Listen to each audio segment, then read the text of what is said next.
Tapi siapa yang mengirim benda itu, Mang? Tanya Rian. Atak Tunggal kemudian meletakkan tangannya di kepala Rian.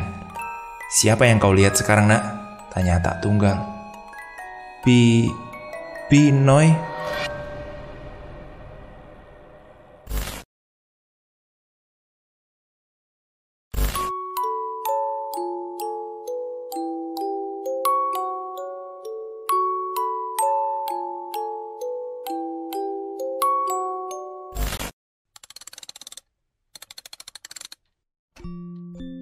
Diserang makhluk gaib, Dukun Cabul, Rian.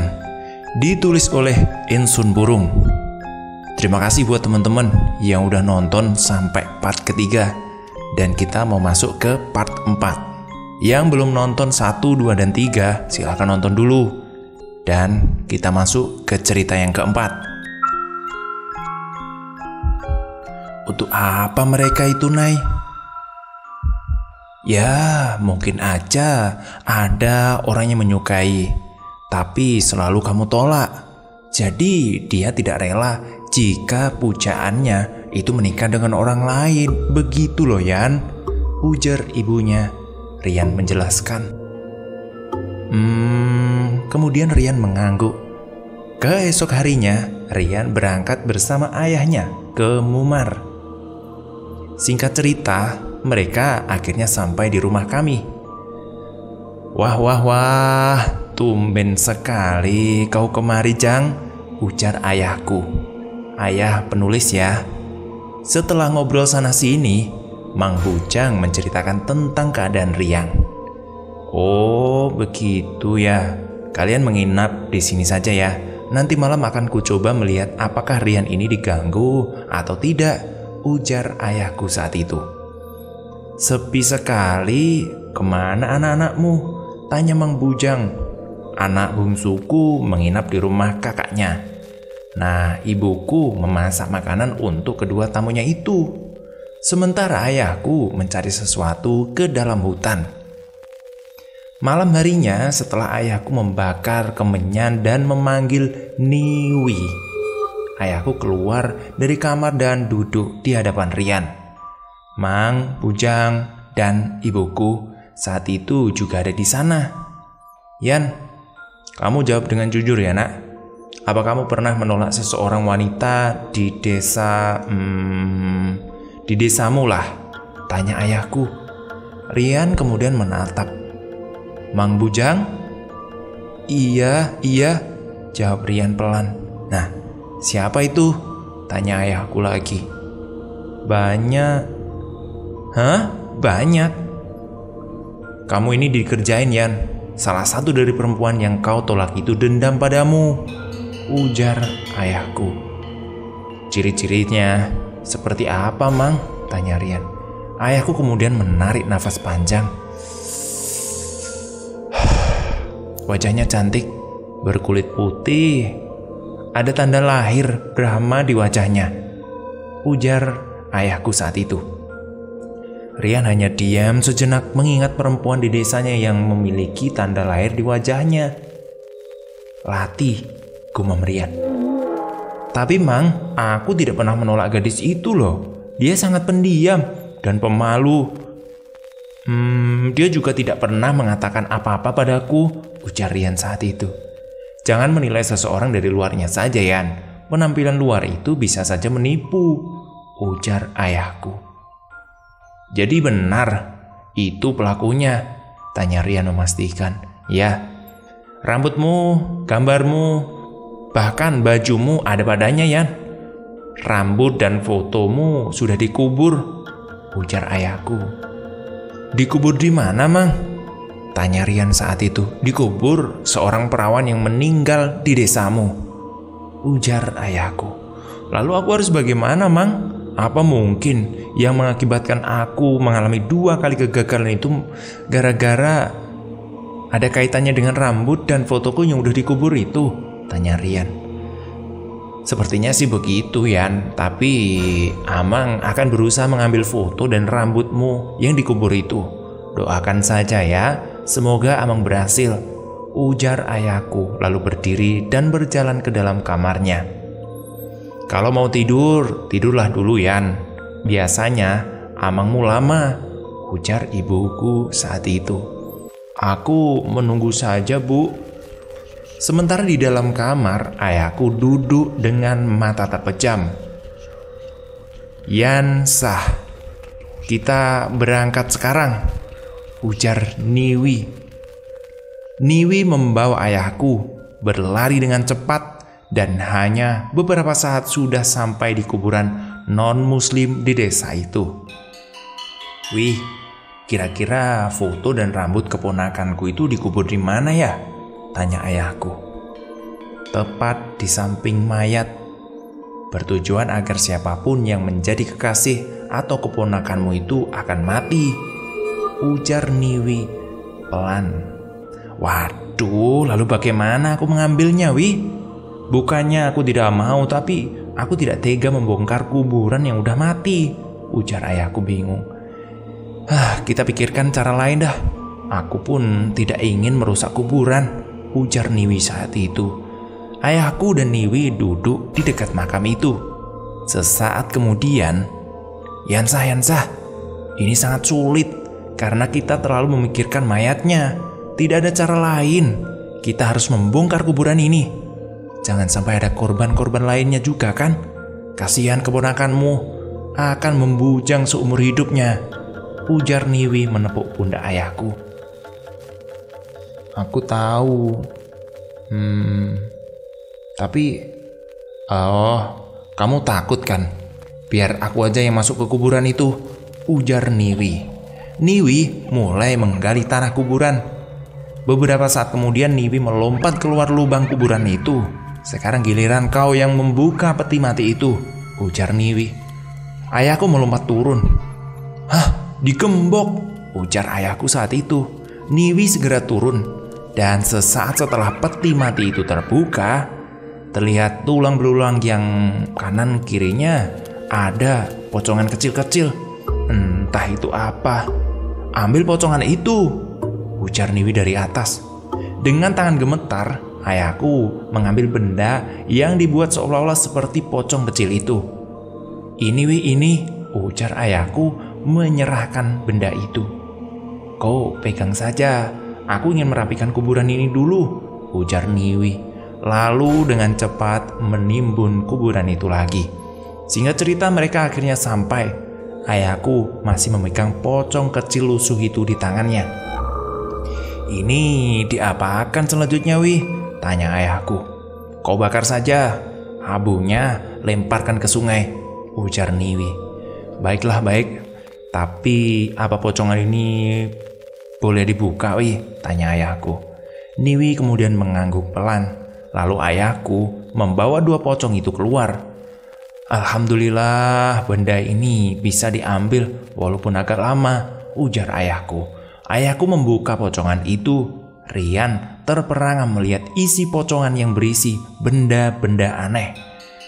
Isi pocong ini ternyata fotonya dan di kafan layaknya pocong. Ada rambut yang terikat dengan sebuah tulang kecil. Mungkin tulang hewan atau apa. Dan juga ada beberapa benda aneh lainnya.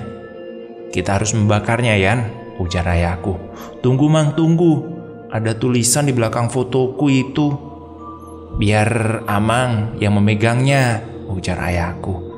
Rian membaca tulisan itu. Tapi tulisan ini sangat sulit diartikan. Intinya, tulisan itu adalah siapapun gadis yang kau cintai akan matian, ujar ayahku. Jadi, yang membunuh kedua wanita yang ku cintai itu adalah Lati. Ya, dia bukan hanya membunuh, tapi juga sudah menyiksa mereka. Sabar, Yan, sabar. Kau jangan emosi. Yang tidak habis pikir, kenapa dulu dia tidak mengatakan secara langsung padaku? Kenapa dia harus menyuruh Wewen untuk mengatakan itu padaku? Amai tahu kan Wewen? Wewen itu seperti apa? Aku hanya menganggap perkataan Wewen itu hanya bercanda saja, ujar Rian menahan amarahnya. Kau tidak salah, Yan, kau tidak salah. Dan yang paling aku sesali, caranya mengunci jodohku ini. Kenapa dia harus menyiksa dan membunuh secara halus Lebeb dan juga Diang? Kalau memang dia dendam padaku, cukup aku saja yang disakiti atau bahkan dibunuh. Aku tidak akan melawan. Karena yang berbuat salah kan aku, bukan Lebeb ataupun Diang kan? Ujar Rian sambil menundukkan kepala. Pemikiran orang itu beda-beda, Yan. Tidak semua yang baik atau tidak semuanya menjadi hal yang baik juga, ataupun sebaliknya, ujar ayahku saat itu. Tapi apakah setelah ini Rian akan bisa menjalani hidup dengan normal? Insya Allah, ucap ayahku. Kalau perempuan itu tidak mengulanginya lagi, Rian akan dengan mudah mendapatkan jodoh, ujar ayahku. Ya sudah, lihat aja nanti. Selama 2 hari Rian di sana, ayahku memagari tubuh Rian agar tidak terkena gangguan lagi. Ingat ya Yan, hati-hati terhadap fotomu, karena kita tidak tahu mana orang yang menyukai kita dan mana yang membenci kita. Hari ini kawan, besok bisa menjadi lawan. Rambut, nama, foto, baju, celana, dan kuku bisa menjadi pengantar santet. Jika ada orang yang menggunakan benda-bendamu itu, bahaya. Bisa membuat kita sakit, bahkan mati. Makanya Amang selama ini selalu memotong rambut sendiri, ujar ayahku. Iya, walaupun Amang jelek begini, tapi yang namanya orang iri itu kita tidak tahu kan. Makanya kita harus selalu waspada, paham? Ujar ayahku seraya tertawa kecil. Padahal dulu almarhum Roni, setauku ya, bukan hanya kebal terhadap benda-benda tajam, tapi juga kebal terhadap santet dan guna. Karena dia memang selalu siap sebelum diserang musuh. Atau seperti kata-kata pepatah, sedia payung sebelum hujan, ujar ayahku. Betul itu, dan kalau kau berkenan, tolong ajarin aku ya, ujar Mang Bujang. Aku ini tidak sehebat itu, Jang. Aku saja masih ada yang mendampingi kok, ujar ayahku tertawa. Lalu bagaimana? Aku harus belajar ilmu semacam apa yang bisa kebal dari serangan gaib, ujar Rian saat itu. Rajin-rajinlah beribadah dan berdoa, ujar ayahku. Itu selalu, Mang. Dari dulu pun begitu. Tapi kenapa ya masih bisa kena juga, ujar Rian. Kalau memang kau bersungguh-sungguh, cobalah kau datangi Atak Tunggal di Dusun A. Semoga saja dia mau menurunkan ilmunya padamu, ujar ayahku. Atak Tunggal yang pernah diserang panah Ijeribu Basi itu ya? Tanya Mang Bujang. Iya, ceritanya sangat terkenal itu, ujar ayahku. Panah Ijeribu Basi, gumam Rian. Hebat sekali dia. Iya, rumahnya saja dijaga ribuan makhluk halus, ujar ayahku. Lalu, kapan aku bisa ke sana, Mang? Jauhkah dari sini? Ya, kalau berjalan kaki bisa mencapai seminggu perjalanan. Kalau mau pakai perahu 4 hari. Itu pun kalau kita tidak mati melewati Kiham. Sesulit itukah, Mang? Lalu dia sendiri bagaimana bisa hidup di tempat seperti itu? Wah, kalau itu jangan tanya, Yan.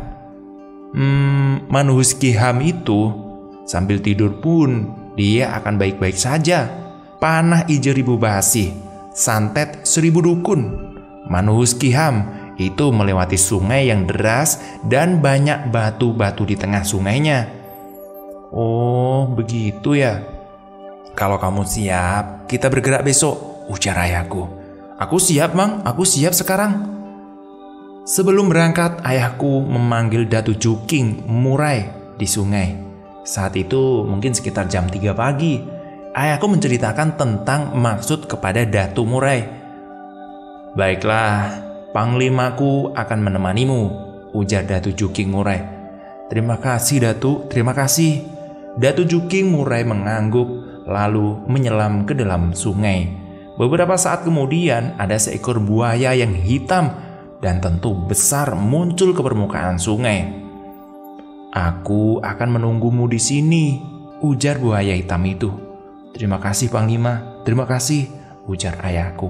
Setelah itu, ayahku langsung pulang ke rumah mempersiapkan pembekalan dan juga mengantarkan Rian ke dusun A.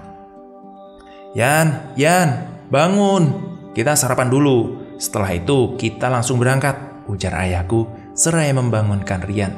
"Maaf Mang, aku tadi bangun kesiangan." "Tidak apa-apa, ini juga masih jam 5 pagi. Yaudah, ayo sarapan dulu. Ayahmu sudah menunggu itu loh." Iya Mang, aku mandi dulu ya," ujar Rian. Setelah selesai sarapan, mereka bertiga akhirnya berangkat menggunakan perahu cas milik ayahku. Sekitar 1,5 jam perjalanan, mereka melewati desa Muara Tupuh yang merupakan desa suaminya Kak Sidah. Ayahku melambaikan ke arah pinggir sungai. Abah!" teriakku dari pinggir sungai. Karena jarak yang lumayan jauh dan pakaiannya si Rian yang menggunakan jaket dan topi, jadi mukanya nggak terlalu jelas. Ayahku hanya memberi kode dengan menunjuk ke hilir. Singkat cerita, 3 hari berlalu, mereka sudah memasuki sungai yang penuh dengan kiham. "Waduh, baru masuk sungai ini sudah banyak batunya," gumam Rian. "Kapan kira-kira kita akan sampai, Mang?" tanya Rian seraya turun dari perahu cas itu. "Karena terhalang bebatuan, Amang rasa 1 harian lagi," ujar ayahku. "Kalian duluan saja, biar Amang yang main sun atau melewati kiham ini," ujar ayahku. "Janganlah Mang, aku juga harus ikut." "Tidak usah Yan, kau ke sana saja," ujar ayahku. Rian kemudian mengangguk menurut, dan baru beberapa langkah Rian berjalan ayahku sudah mendahuluinya. Rian melongo melintas perahu cas itu melaju melewati kiham, apalagi dengan posisi ayahku yang sedang duduk di dalam perahu itu. Mau sampai kapan kamu bengong di situ?" teriak ayahku. Rian bergegas berjalan menyusul ayahku. Mang Bujang sudah naik ke perahu. Ayahku pun menghidupkan mesin perahu itu. "Jadi dari sini mesinnya tidak dihidupkan, Mang?" tanya Rian heran. Ayahku hanya tertawa kecil. "Amangmu itu kajinya tinggi, Yan. Jadi nggak usah banyak nanya. Kamu ini bisa saja, Jang. Bukan kajiku yang tinggi, tapi karena bantuan dari temanku itu loh. Aku bahkan tidak punya kajian apa-apa," ujar ayahku. Perjalanan mereka melewati kiham-kiham maut itu tidak mendapatkan kesulitan apapun. Nah, itu dia rumah Atak Tunggal. Tunjuk ayahku pada sebuah rumah di pinggir sungai. Rian merasa ngeri dengan penampakan rumah itu. "Ayo Yan, ayo kita ke sana." Mang, dia itu pemarah atau tidak?" "Tidak, udah ayo cepat." Tak, aku Yansah tak," ujar ayahku sambil mengetuk pintu. Seorang lelaki seumuran dengan ayahku keluar dari rumah itu. Matanya lekat memandang perahu cas ayahku, lalu kemudian menatap Rian. Kemudian Rian menunduk. "Siapa yang kau bawa itu?" tanya Atak. "Yang di air itu temanku. Dia yang membantu kami melalui kiham-kiham di sepanjang perjalanan di sini, tak?" jawab ayahku. "Lalu siapa yang berdiri di sana?" "Pemuda itu loh," tanya Atak Tunggal. Ayahku kemudian menoleh ke belakang. Rian berdiri di situ sendirian. Tidak ada siapa-siapa di sampingnya. Sesaat ayahku menggaruk kepalanya. "Yang mana, tak?" "Lelaki dengan tubuh penuh darah dan usus yang terburai itu," ujar Atak Tunggal. "Roni, ayah kandung dari pemuda ini," jawab Bujang yang tahu persis tentang penampakan arwah Roni. "Itu pasti Roni," ujar Bujang lagi. Atak Tunggal kemudian mengangguk. "Ada yang datang lagi ke sini, makhluk putih berbulu. Anak-anakku di sini pasti tidak akan menyukai mereka. Suruh mereka menunggu di dekat sungai itu," ujar Atak Tunggal seraya membujuk. Ayahku menoleh, ternyata seekor macan putih sedang berdiri di seberang sungai. "Jangan kalian ganggu mereka. Ini perintah dariku," teriak Atak Tunggal. Ayahku khawatir kalau terjadi sesuatu dengan Niwi dan Panglima Buaya itu. "Jangan khawatir, anak-anakku tidak akan mengganggu teman-temanmu itu," ujar Atak Tunggal. Setelah memasuki rumah, pandangan Rian seolah-olah terbuka. Rian melihat begitu banyak perempuan berkulit hitam dengan tubuh kurus dan tangannya yang panjang. Rian menunduk kepala karena takut melihat tatapan makhluk itu. Rian mendekati ayahku. Mang, apa Amang melihat makhluk-makhluk itu?" Ayahku kemudian mengangguk. Lalu Rian mendekati ayahnya. "Mai, apa Amai melihat makhluk-makhluk itu?" "Iya, udah diem saja. Tidak usah takut, mereka ini tidak akan mengganggu kalian." "Iya, dia tidak akan mengganggu kalian," ujar Atak Tunggal, lalu mempersilahkan ketiga tamunya duduk. Dengan perasaan gelisah, Rian akhirnya duduk di sebelah ayahku. "Tidak biasanya kau kemari. Ada apa?" tanya Atak Tunggal. "Sebenarnya bukan aku, tapi anak ini," ujar ayahku menunjuk Rian. "Kenapa dengan anak ini?" tanya Atak Tunggal sambil tertawa. Ayahku menceritakan masalah yang menimpa Rian. Rian juga menceritakan selengkapnya tentang yang dialaminya selama ini. "Maksudmu sosok yang kau lihat itu seperti dia?" tanya Atak Tunggal seraya menuju arah makhluk menyeramkan berambut panjang. Kemudian sambil menggendong tengkorak manusia, Rian melompat berlindung di belakang ayahku. "Ini namanya Ontu Mintom. Dia ini tidak akan menyerang manusia kok jika tidak ada yang menyuruhnya," ujar Atak Tunggal seraya membelai kepala makhluk itu. "Bagaimana kau akan tinggal di sini kalau kau takut pada anak-anakku?" ujar Atak Tunggal tertawa seraya menyuruh makhluk-makhluk itu masuk ke dalam rumah. "Kemarilah nak, kemari," ujar Atak Tunggal seraya menatap Rian. Ayahku menepuk tangan Rian supaya mau mendekati Atak Tunggal. Perlahan-lahan Rian mendekati Atak Tunggal. Setelah Rian dekat, Atak Tunggal, lelaki itu segera memegang kepala Rian. Aduh, jerit Rian kesakitan. "Tahan dikit nak," ujar Atak Tunggal seraya menarik sesuatu dari kepala Rian. "Apa itu tak?" tanya ayahku. Setelah benda ini keluar dari kepala Rian, tubuh Rian seketika mengeluarkan keringat deras. "Ini yang ditanam seseorang padamu nak, bertujuannya untuk menyiksamu," ujar Atak Tunggal seraya melempar benda itu ke arah makhluk-makhluk itu. Tiba-tiba makhluk-makhluk itu berebutan mengambil benda itu. Namun sosok yang dinamakan Ontu Mintum itu merebut benda kecil itu dari kumpulan makhluk itu dan memakan benda itu dengan lahap.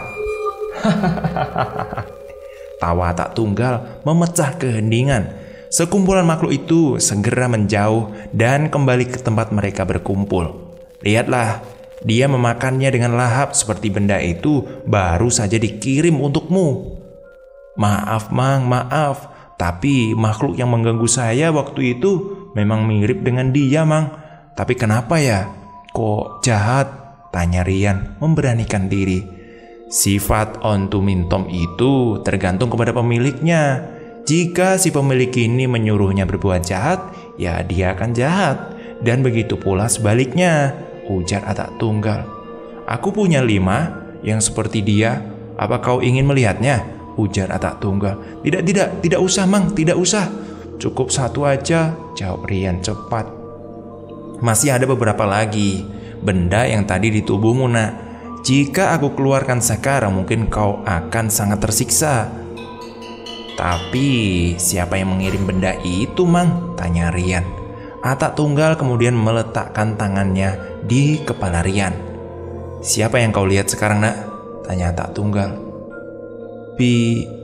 Binoy, kau diserang 7 dukun yang berbeda dan dengan santet yang berbeda pula. Sebenarnya ada 8, tapi yang pertama kali merusak pertahanan atau dinding tubuhmu itu, dan kini sudah hilang. Kawin mayat bahasanya, ujar Atak Tunggal. Nah, kawin mayat? Apa itu? Tanya Rian.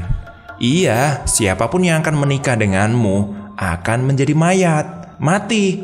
Itulah yang disebut dengan kawin mayat, ujar Atak Tunggal. Tapi santet kawin mayat itu sudah hilang, Nak. Tidak akan ada korban lain lagi, ujar Atak Tunggal.